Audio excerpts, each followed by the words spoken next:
Hey, everyone. This reason why I'm doing this video, Save the Youth, is because our kids are going through a lot of things. They're going through the same thing that you're going through, and they don't have your testimony. They don't have you with them. They have separated you from them. And we have babies facing the rapture. We have young people facing the rapture. You see a baby and the baby hands up and giving God's praise now. I think it's a beautiful thing. But we as adults, we have to remember our seeds are connected to us. Our children are connected to us. So when they're in a dumbfounded state, guess what? They're connected to us. So our actions can impact them. So if we're doing the work and we're doing the will of God, our actions is impacting how they deal with certain things, how they address certain things, how they're going through certain things. So our testimony is healing them.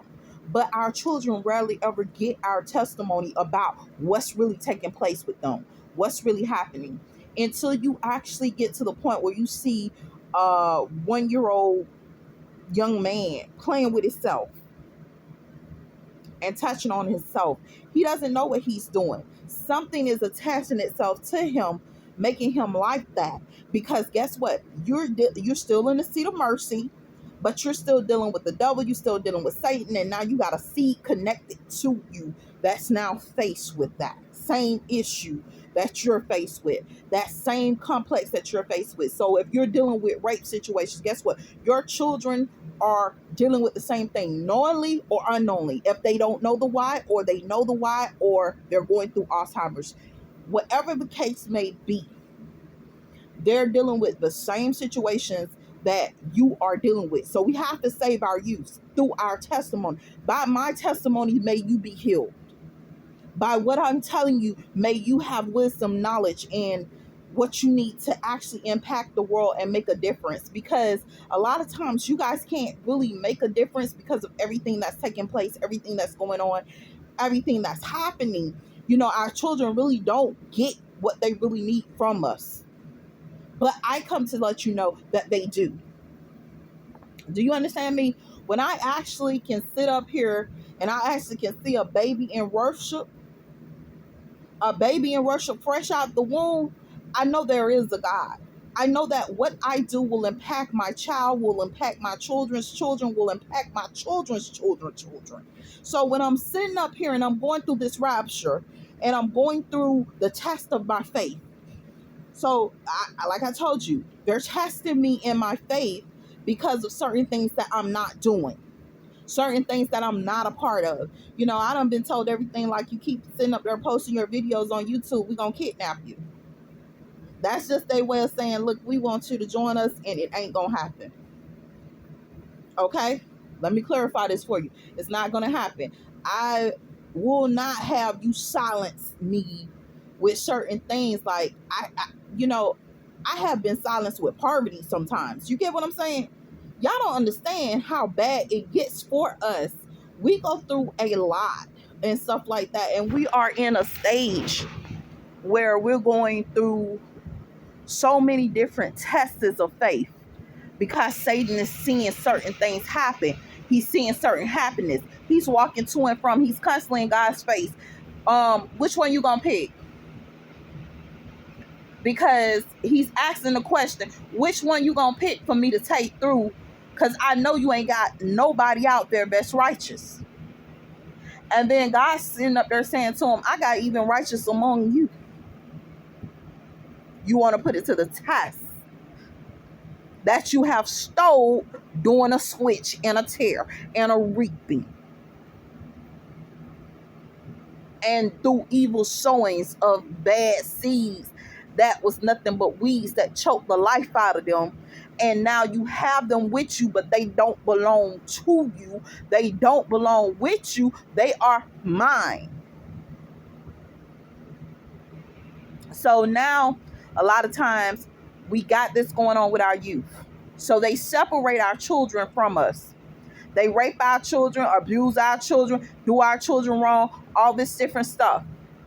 Our kids become docile and just partake in with them to cope. Because you got to realize, I don't have my family with me to fight for me. I don't have nobody here fighting for me. And all this stuff is happening to me. All I got is them. All I got is my enemies.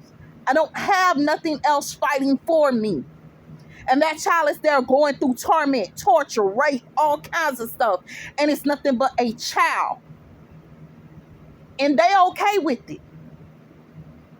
They all right with it. They ain't going to try to change the process. They're not going to stop it from happening. And you got to understand, they're doing this to young babies. Babies. A little child. They have no sympathy for. They taking them through. So the children turn cold. They just follow along with whatever they do. These ain't unrighteous children. These are righteous women and men, children who did not have any protection, and they feel like all hope is gone. They feel like all hope is gone because everywhere they turn, they seeing the same nasty, disgusting, good for nothing people that was never there for your parents, and they ain't there for you. But you can't tell it. So it takes us actually intervening to stop the foolishness and to stop the abuse that's taking place to our kids. Because they're getting abused in school, they dumbfounded in school, and they're being abused right there in the schoolhouses. They go to the schoolhouses, they get abused. They come home, they're seeing abuse.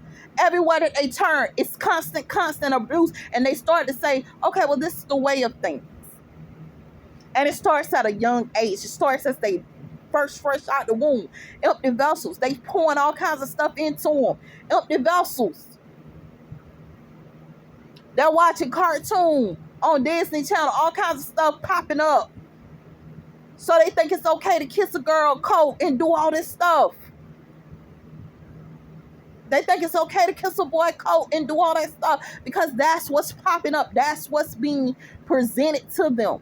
They have no positivity being given to them into their lives. And they're being forced to cope with a society that cares nothing for them, an environment that cares nothing for them, and they're in the process of taking their vows. Even as children, they're setting these kids up to take vows, man. Babies. And imagine if they counted unholy. And then the parent is in a dumbfounded state. So I know the child isn't being counted holy. And the child is going through all kinds of abuse, and he cannot talk to you. She cannot talk to you and tell you what's wrong. They can't say, look, so-and-so doing this to me, that person doing that to me and stuff, because they don't remember. One thing they don't remember, they're going through that Alzheimer's. They don't remember. Adults, you are the same way. You don't remember. You can't combat something that you can't remember. You can't change history if you don't remember what took place in history that caused you to be like that.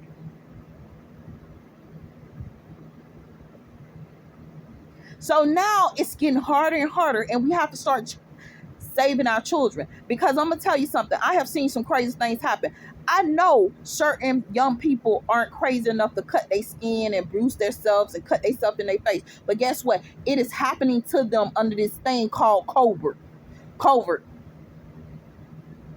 So secretly, it's a person cutting them in their face. They wake up in the morning, their pillow is bloody.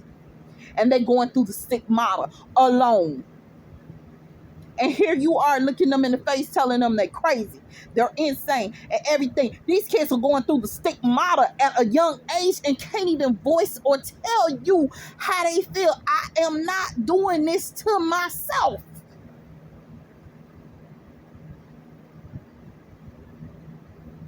So how are we going to save our babies?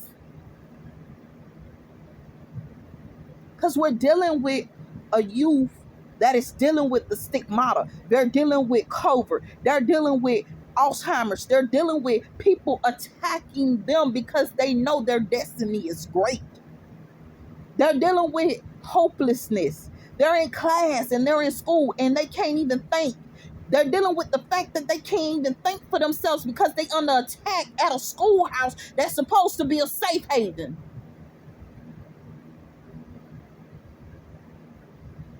They're being raped, and cannot stop the rape. So they're giving them a persuasion, telling them to give their body to every man that they come in contact with, whether old or young, just give themselves away.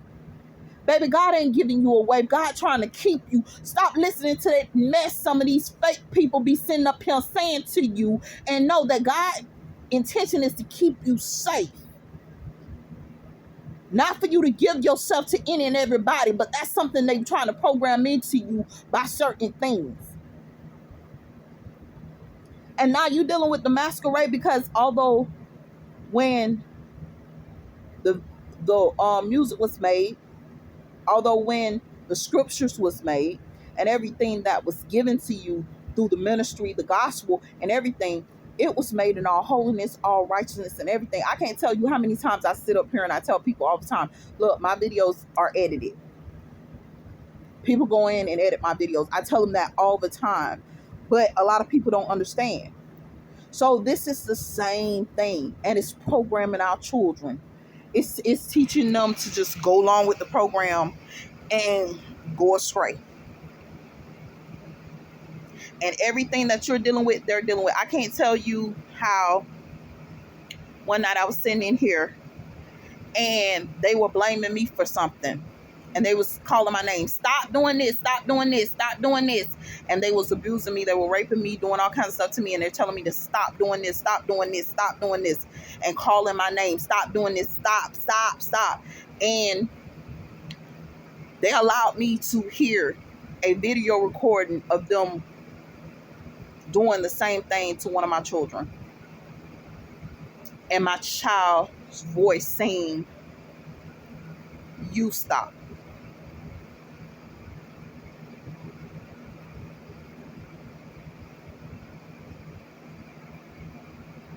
And this is the messed up part about it. The situation I heard was a rape situation or an abuse situation. It wasn't a peaceful situation. And they're going to say, look, we artificially made that, but it's not them artificially making nothing, because when I was being raped, the same thing was being said to me and done to me. So what you did to that person, you did to me too, which is my child. So now I'm telling you, women and men of God, stand up and fight. Save our children. Don't accept this mess. Because after a while, we're going to have a nation of babies that's just fitting in to certain stuff that they're doing to keep from having to go through it. Our children have witnessed us being raped. Our children have been raped themselves. Our young women have witnessed certain men touching us, multiple men touching us, and then these same men sit in the house amongst our daughters and try to coat our daughters after they done laid with us. So know what you dealing with. Good for nothing people. Save our youth, save yourself, and think about what is taking place. We are seriously dealing with the stigmata. We're dealing with COVID. We're dealing with a million different things. And it is not just a disease. It is not just something that happens to the righteous. It happens to the unrighteous. It happens to us all. But the reason why I'm going to tell you that it happens to the unrighteous, I told you, you are not considered unrighteous. There is some holiness there in you. And they're going to continue to do it. And blending in ain't the answer. It's not the key for you. You was told just to blend into it, go along with it. It'll be okay. It'll be all right. And it's not okay. It's not all right. It's not saving you. It's not saving us. It's not saving the babies. It's not saving anybody. It's just them sitting up there trying to play the same game. You can either fit in with us or go through hell. But sometimes we got to go through desolation and hell because I don't fit in there. You don't have no place for me. I'm just waiting on the rapture to come. And I can't tell you, I sat up here, I have bought all this stuff. I done bought stuff where I can sit up here and have a fan going when there's no air and all this stuff. And God sat up there and did an intervention on me the other day while I was sleeping. Was like, look, you can't take none of that stuff with you. Ain't none of that's on with you. That's just a waste of time. Ain't none of it's on with you. But guess what? Even though it's a waste of time, God didn't teach me to be a fool either. So since none of it's going with me, and I was supposed to have been gone a long time ago, I'm going to tell you something. I'm going to still sit up here and prepare myself. I'm preparing in heaven, and I'm preparing where I'm at. So don't just prepare in heaven. Prepare where you at for the apocalypse. Compare where you at for what we may have to go through. Prepare our children for their destiny that they know that is predestined for them, because I'm sick and tired of them stealing it through squitches. Our kids go to church, they living a righteous life, living a holy life, but guess what? They're under a ministry of people that don't care for them and want them out there sexually active in the streets, hoism and some of everything else. They ain't got no love for them whatsoever. So when you start seeing this stuff showing up in the home, it's because all kinds of nasty, dirty, unclean, ungodly stuff done attach itself to them and putting them in an unclean state. And we have to show them how to battle it and how to deal with it. And they bold about it. When I tell you these things will come right in front of your face and say, oh, I can't wait to connect to that one. And it may be your very child. I can't wait to have that one. And all of them demonic. And it's in the image of a child. So they using children to influence and compel other children in the wrong direction and abuse other children. So know what you're dealing with. We are in all our warfare. Save our children by now ministering to them. Tell them what you're doing. Tell them what you ain't doing. I can't tell you. I sat up there. I'm not having sex. I take my Depo shot. My daughters know this. I take a Depo shot every month because I know I'm being raped. And every time they come up in my face with that ladies mess, I let them know, honey, I don't work at the Gentleman's Club. I'm a woman. I don't work at the Gentleman's Club. I'm the first woman you gonna see. I don't make it do what it do. And when I say make it do what it do, they know what it means. I am a woman, and you will respect me as a woman. When you see me, I might be the first woman you see, but yet and still I'm a woman. And this is the thing. When they start screaming that ladies mess, they know that they are up and you're down, and they're raping you and doing all kinds of mess to sit up there and try to push you into prostitution and hoism and stripping you naked. You might wake up naked. So know what you're dealing with. These people ain't people of God. Know what's around you. Prepare our children for warfare. Our youth needs to be saved, and the only way they're going to be saved if they know what they up against, because the same ones sitting up, that's talking about holy, holy, and righteous, righteous, and you're sending your kids around them, the same ones praying on them. And sometimes it ain't just them. It's just them putting them in a docile state where they'll be okie doke with any joker that's off the street corner, when they already had messages showing them that joker off the street corner wasn't no good, but they done erased with this Alzheimer's society thing and make it feel like it's okay for them to do certain things. And it's not. So men and women, stand up. It's time for us to protect our children. It's time for us to protect ourselves. It's time for us to prepare for the next generation, a real generation of fighters, believers, God work doers, people that's gonna actually do the will of God and do the work of God in the right manner.